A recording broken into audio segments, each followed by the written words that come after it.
Shalom, selamat sore Bapak Ibu dan saudara-saudari yang dikasihi Tuhan. Kita akan siapkan hati dan pikiran kita untuk memulai doa Rabu hari ini tanggal 31 Maret 2021. Mari kita bersatu dalam doa. Tuhan, Allah Bapa kami yang bertahta dalam kerajaan surga, hati kami bersyukur Tuhan atas penyertaan-Mu yang sungguh luar biasa dalam kehidupan kami. Kami bersyukur Tuhan kalau sampai hari ini Engkau masih memberikan kami kesehatan dan kekuatan di tengah pandemi ini. Jika sebentar kami akan memuji dan memuliakan nama-Mu, Engkau memberkati segala pujian dan penyembahan kami agar semuanya itu berkenan di hadapan-Mu. Terima kasih Tuhan, ampunilah segala dosa dan kesalahan kami. Hanya dalam nama Tuhan Yesus Kristus kami telah berdoa dan mengucap syukur. Haleluya. Amin. Mari kita sama-sama menaikkan pujian Jadikan Aku Indah.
Mari kita tetap bersuka cita, kita akan sama-sama menaikkan pujian Sungguh Ku Bangga Bapa.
Cita di hati karena ku tak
Mari kita mau siapkan hati dan pikiran kita untuk mendengarkan firman Tuhan. Kita akan sama-sama menaikkan pujian waktu Tuhan.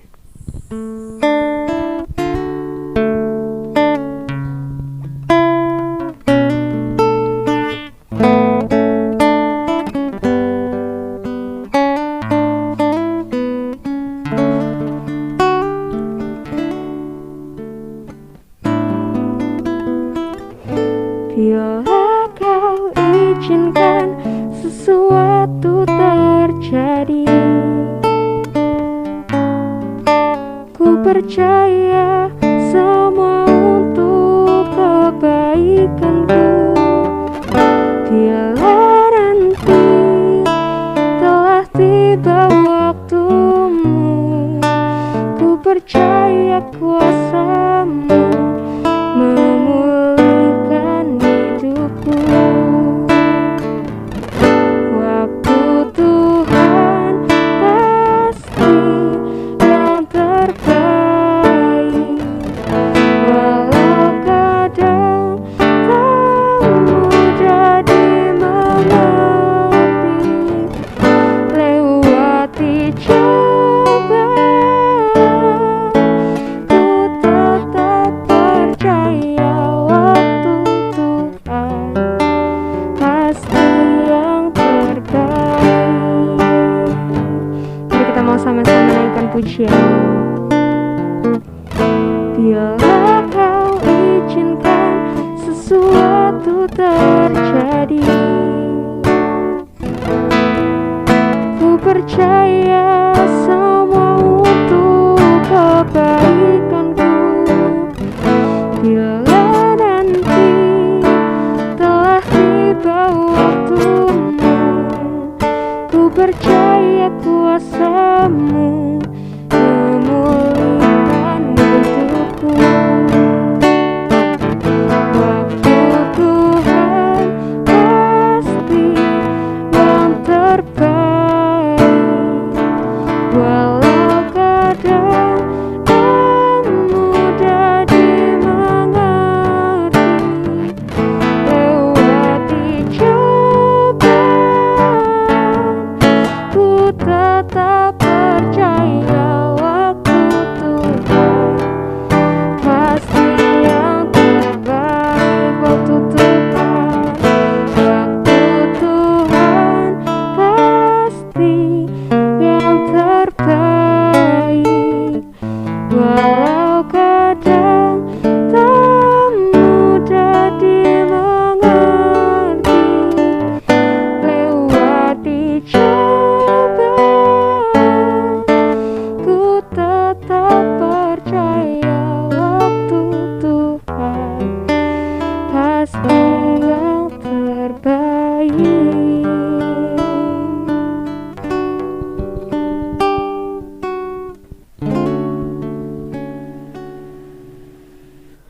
Baik Bapak Ibu Saudara, sebelum kita mendengar firman Tuhan, mari kita berdoa terlebih dahulu. Mari kita berdoa.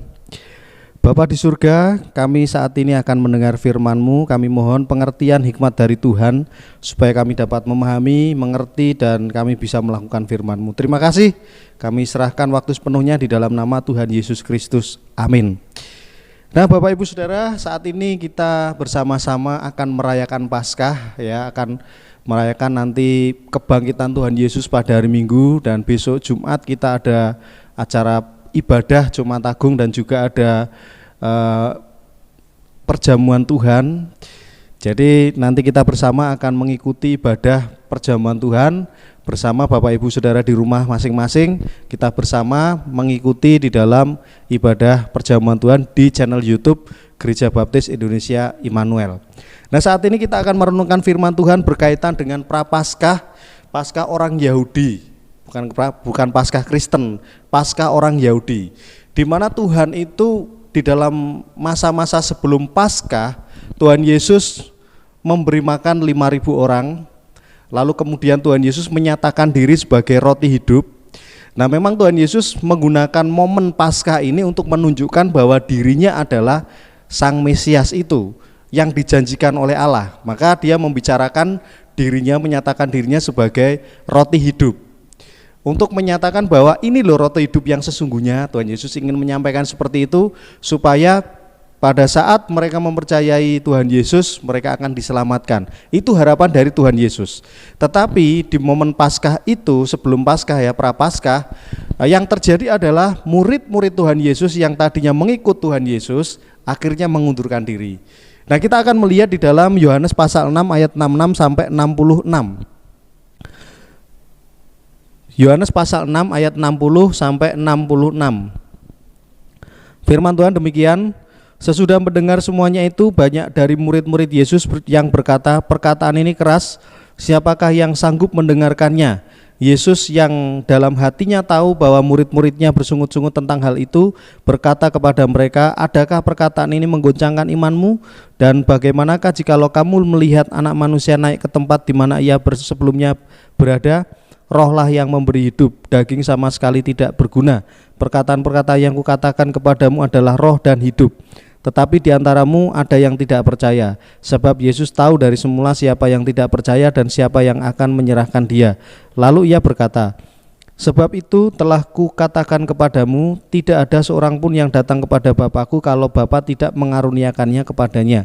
Mulai dari waktu itu banyak murid-muridnya mengundurkan diri dan tidak lagi mengikut dia. Nah, ini adalah kisah pengunduran murid-murid Tuhan Yesus karena perkataan Tuhan Yesus yang keras. Mereka tidak mau menerima firman Tuhan, mereka tidak mau menerima penyataan dari Tuhan sendiri, tetapi yang mereka lakukan adalah ketika melihat mengikut Yesus itu sepertinya tidak enak, mengikut Yesus sepertinya seperti menjadi orang aneh, akhirnya mereka mengundurkan diri. Nah, renungan pada sore hari ini saya beri gagal paham. Gagal memahami mengikut Yesus. Gagal paham adalah sesuatu paham dalam tanda kutip yang tingkatnya paling tinggi, saudara. Nah, jadi ada paham yang paling bawah itu paham, lalu di atasnya paham itu kurang paham, di atasnya kurang paham itu adalah salah paham, di atasnya salah paham itu adalah gagal paham. Loh, mengapa kok paham yang ada paling bawah dan juga yang gagal paham di atas? Bukannya terbalik, harusnya kan pertama gagal paham dulu, salah paham, lalu kemudian kurang paham, lalu paham. Tidak, memang seperti itu. Karena soal kepahaman itu adalah soal hati. Semakin kita merendahkan hati, semakin kita paham. Makanya paham berada di bawah. Karena paham itu adalah sikap bagaimana kita menerima dengan bijaksana, menerima pendapat orang lain, menerima perkataan orang lain dengan bijaksana, ya. Jadi orang paham itu adalah orang yang merendahkan hati, sehingga orang itu membumi, makanya bawah. Nah, lalu kemudian orang yang kurang paham itu adalah orang yang tidak paham, tapi dia pengen tahu, bertanya supaya paham. Jadi orangnya suka bertanya, menanyakan sesuatu supaya dia paham. Lalu kemudian orang yang salah paham, orang salah paham itu adalah orang yang tidak paham tetapi mengedepankan emosionalnya, sehingga yang terjadi yang terjadi adalah emosional, berantem, nesu dan sebagainya. Tetapi orang yang salah paham biasanya ketika dikasih tahu dan mereka menerima, tahu, memahami, kemudian dia akan meminta maaf. Tetapi kalau orang yang salah paham ini tidak mau meminta maaf, tetap bersikukuh dengan pendiriannya, maka ini adalah orang yang setingkat di atasnya, yaitu gagal paham. Gagal paham adalah orang yang sok ngerti, merasa lebih baik daripada orang lain, merasa lebih pinter dan merasa tidak membutuhkan informasi orang lain. Yang penting itu dia sendiri. Apa yang dia terima dari orang lain, yang dia percaya itu ya itu. Tidak mau terbuka dengan informasi yang lain, sehingga orang-orang seperti ini merasa bahwa dirinya yang paling benar, orang lain yang salah. Jadi ada orang yang berkata bahwa susah sekali ngobrol dengan orang yang gagal paham. Ketika kita mengkritik dikira kita itu syirik. Ketika kita menasihati dikira kita membenci. Ketika kita memberikan informasi kita dikira malah kita sok tahu. Nah, orang gagal paham akan menilai orang yang memberikan informasi itu sebagai orang yang bersikap negatif terhadap dia. Nah, Bapak Ibu Saudara, hal ini juga terjadi pada murid-murid Tuhan Yesus yang mengundurkan diri. Apa yang menyebabkan murid-murid Tuhan Yesus ini mengundurkan diri? Nah, ceritanya adalah bermula pada pasal 6 ayat 1 ya Saudara. Di ayat yang keempat, dan Paskah hari raya Yahudi sudah dekat. Pada saat itu Tuhan Yesus memberi makan 5.000 orang. Setelah memberi makan 5.000 orang, kemudian Tuhan Yesus berjalan di atas air.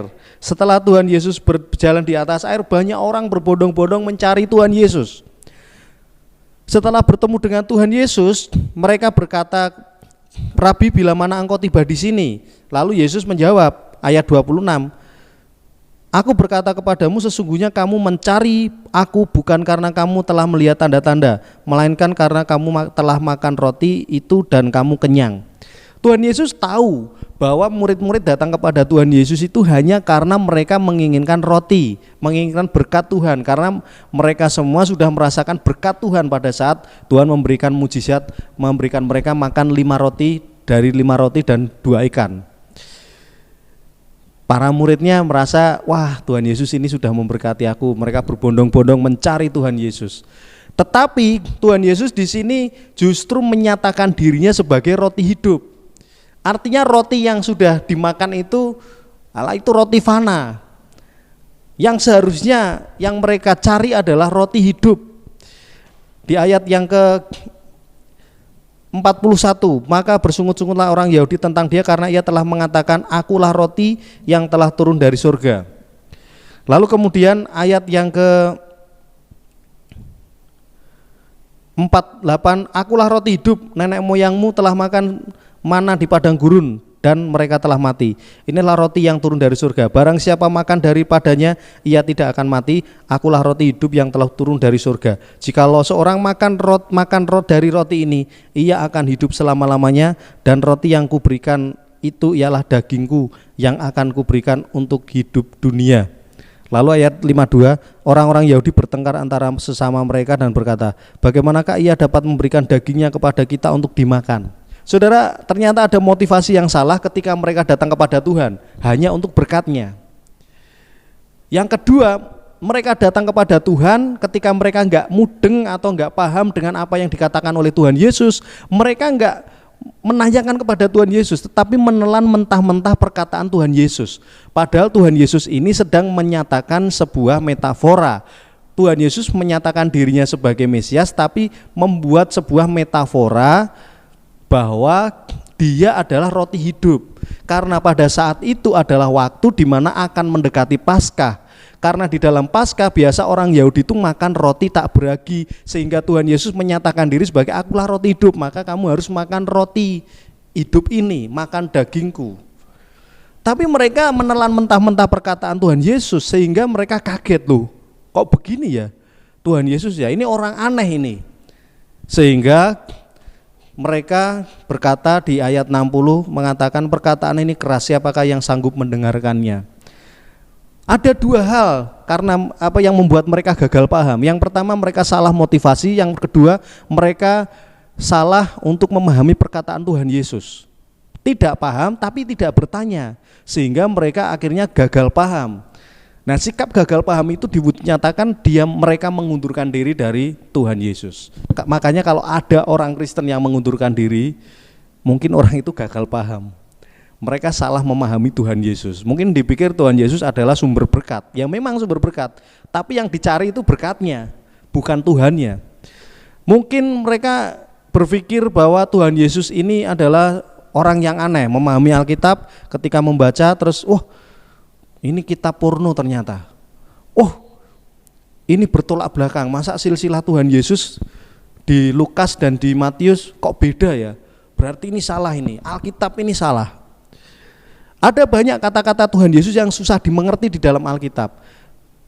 Tapi bukan berarti Alkitab salah, hanya kita yang belum memahami firman Tuhan. Terus kemudian mendengar YouTube, melihat YouTube yang menerangkan tentang Alkitab ini tidak asli, menerangkan tentang Alkitab ini tidak benar. Akhirnya kita ada orang yang mempercaya itu dan kemudian tidak mengikuti Yesus, meninggalkan Tuhan Yesus. Mungkin ada yang seperti itu.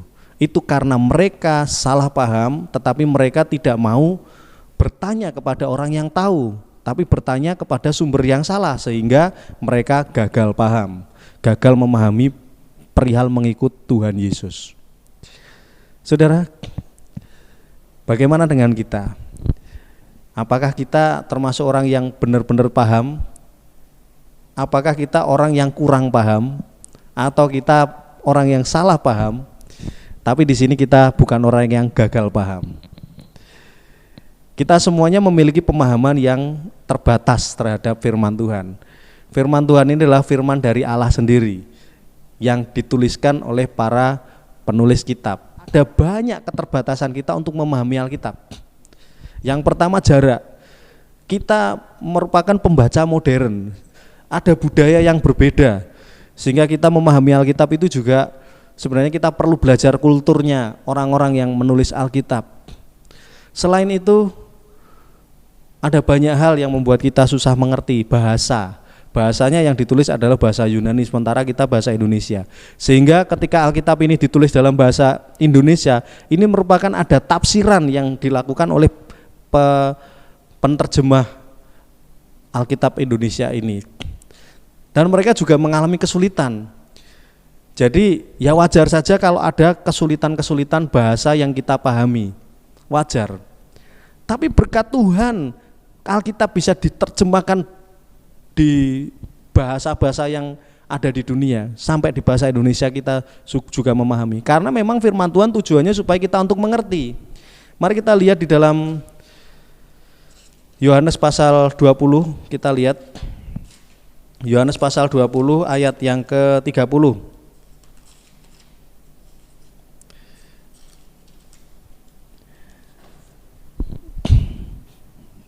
Yohanes 20 ayat yang ke-30. Demikian firman Tuhan, memang masih banyak tanda lain yang dibuat Yesus di depan mata murid-muridnya yang tidak tercatat dalam kitab ini. Tetapi semua yang tercantum di sini dicatat supaya kamu percaya bahwa Yesuslah Mesias Anak Allah, dan supaya kamu oleh imanmu memperoleh hidup dalam namanya. Tujuan Yesus membuat mujizat, tujuan Yesus untuk berkata-kata supaya kita mengerti. Tuhan Yesus membuat orang-orang itu menulis Alkitab ini. Roh Kudus menginspirasi penulis Alkitab untuk menuliskan Alkitab itu supaya kita memahami bahwa Yesus adalah anak Allah dan kita beriman kepadanya. Tujuannya itu. Bukan tujuannya supaya kita menjadi kaya, supaya ketika kita sakit disembuhkan. Itu bukan tujuan penulisan Alkitab. Itu bukan tujuan Tuhan Yesus menyelamatkan kita. Itu bukan tujuan bahwa kita ini menjadi murid Tuhan. Tujuannya bukan itu. Tujuannya supaya kita percaya. Setelah percaya apa? Kita bersatu dengan Tuhan. Kita diselamatkan. Keselamatan itu artinya penyatuan kembali dengan Tuhan. Bukan masuk surga. Surga itu buah dari keselamatan. Keselamatan itu sendiri adalah menyatunya kita dengan Tuhan. Tadinya kita berpisah dengan Tuhan, kemudian Tuhan menyelamatkan kita, Tuhan Yesus menjadi jembatan bagi kita, akhirnya bersatu kembali dengan Tuhan. Kalau bahasa Jawanya manunggaling kawula lan Gusti. Itu adalah keselamatan. Dan keselamatan itu bukan usaha kita, tapi usaha Allah. Usaha Allah mengirim Tuhan Yesus sebagai jembatan bagi kita. Sehingga kita patut mensyukuri apa yang sudah Tuhan karyakan di dalam hidup kita, menyelamatkan kita. Saudara, bagaimana kita? Apakah kita cukup memahami firman Tuhan? Apakah kita cukup memahami mengapa Tuhan Yesus menolong kita, menyelamatkan kita?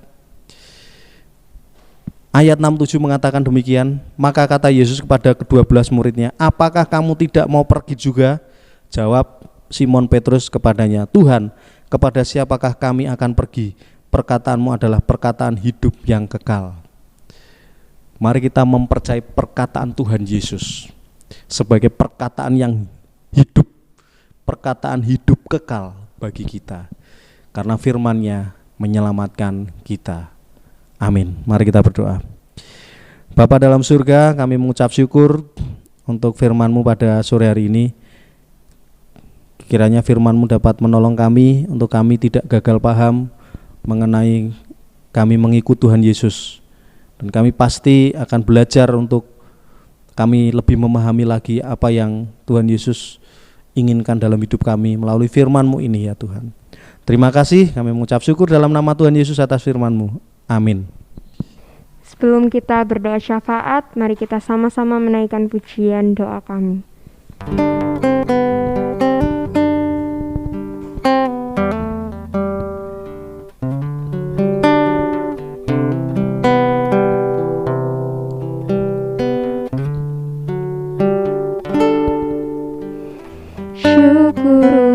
untuk setiap rencanamu dan rancanganmu yang mulia. Dalam satu tubuh kami bersatu menjadi duta kerajaanmu. Ku ucapkan berkat atas Indonesia, biar kemuliaan Tuhan akan nyata bagi bangsa ini. Kami berdiri dan membawa doa kami kepadamu, sesuatu yang besar pasti terjadi dan mengubahkan negeri kami. Hanya namamu Tuhan ditinggikan atas seluruh bumi. Bagi bangsa ini, bagi bangsa ini, kami berdiri dan membawa doa kami kepadamu, sesuatu yang besar pasti terjadi dan mengubahkan negeri kami. Hanya namamu Tuhan ditinggikan atas seluruh bumi. Hanya namamu Tuhan ditinggikan atas seluruh bumi. Hanya namamu Tuhan ditinggikan atas seluruh bumi.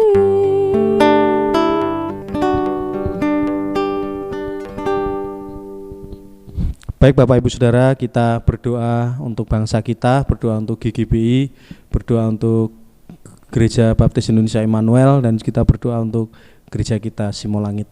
Mari kita berdoa. Bapa di surga, kami berdoa untuk bangsa kami, berdoa untuk pemerintahan Joko Widodo beserta para menterinya, di mana di negara ini kami merasa bersyukur karena Tuhan sudah memilih pemimpin kami yang baik, dan juga Engkau menempatkan kami di negeri yang makmur dengan sumber daya alamnya yang luar biasa. Kami saat ini bersyukur Tuhan karena Tuhan terus memberkati pemerintahan presiden kami dengan melaksanakan tugas mereka. Mereka diberkati, diberikan perlindungan oleh Tuhan. Sekalipun Tuhan ada masalah-masalah yang muncul di negara kami ini ya Tuhan, baik itu permasalahan ekonomi yang belum merata sampai ke setiap daerah-daerah, kami serahkan kepada Tuhan supaya Tuhan akan menolong pemerintahan kami supaya dapat mensejahterakan masyarakat. Juga masalah keamanan, beberapa waktu yang lalu ada bom bunuh diri di Makassar, dan kami terus mendoakan supaya Tuhan terus memberikan keamanan bagi kami, khususnya mendekati Paskah ini.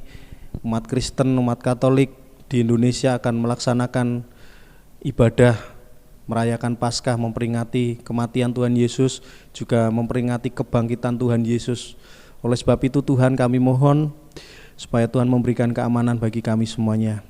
Kami mohon berkat-Mu Tuhan untuk para pemimpin kami supaya dapat menjalankan tugasnya dengan baik untuk kesejahteraan masyarakat di Indonesia. Berkaitan dengan vaksin, kami mohon supaya setiap daerah juga Tuhan akan memberikan vaksin melalui pemerintah daerah dapat mendistribusikan vaksin dengan merata sampai semua masyarakat Indonesia dapat menikmati vaksin. Terima kasih Tuhan, kami berdoa untuk Gereja Baptis Indonesia Immanuel. Tuhan memberkati setiap pergumulan yang ada dalam pelayanan secara online. Tuhan memberkati baik itu live streaming, siaran di YouTube, juga kami berdoa untuk pelayanan sekolah minggu, Zoom. Tuhan memberkati apapun yang dikerjakan, Tuhan menolong Pendeta Yoce Tairas dan juga Ibu Marike, juga Tuhan memberikan kesehatan dalam melayani Tuhan. Tuhan memberikan kekuatan, serta Tuhan kami berdoa untuk pelayanan yang ada di cabang-cabang di Kalimantan, ada Tumbang Tahai, Jaya Makmur, Kulu Bali, dan juga Kasongan, dan juga di Batu, di Ngantang. Tuhan memberkati hamba Tuhan yang melayani. Semua pergumulan yang ada kiranya dapat diserahkan oleh Tuhan, diserahkan di hadapan Tuhan, supaya pelayanan-pelayanan dikerjakan dapat berhasil. Kami juga berdoa untuk Simolangit. Tuhan terus memberkati pelayanan di Simolangit.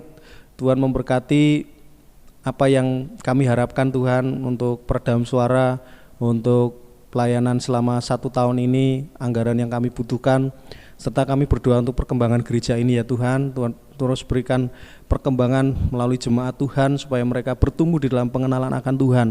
Berdoa juga Tuhan untuk orang yang sakit, Bapak Lukasiono, Ibu Mur, Bapak Sumarmo. Tuhan memberkati mereka, Tuhan akan menolong mereka untuk mempercayai Tuhan Yesus dan berharap selalu kepada Tuhan Yesus. Terima kasih. Kami juga berdoa untuk gabungan Gereja Baptis Indonesia, khususnya untuk YRSBI, di mana saat ini Rumah Sakit Batu mengalami kekurangan dana karena dana-dana yang dari pemerintah belum cair, sehingga dari manajemen rumah sakit mengalami kesulitan untuk membayar karyawan dan juga membayar untuk biaya operasional.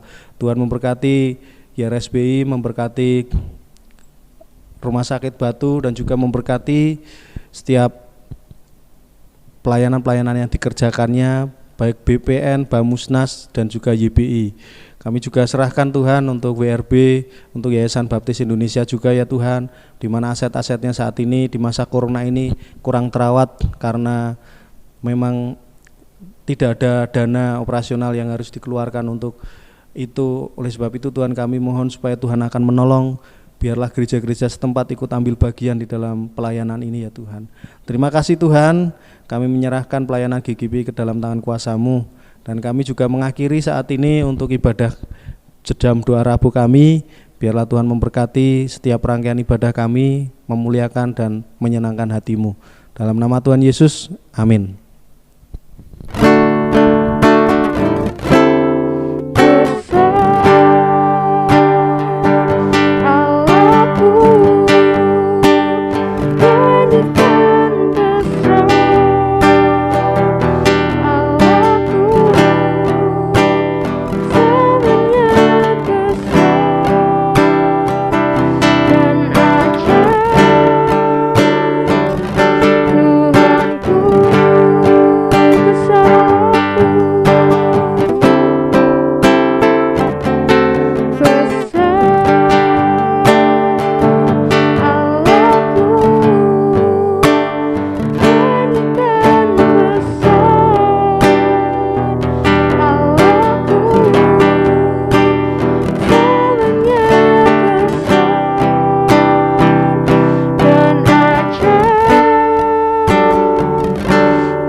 Selamat sore, Tuhan Yesus memberkati.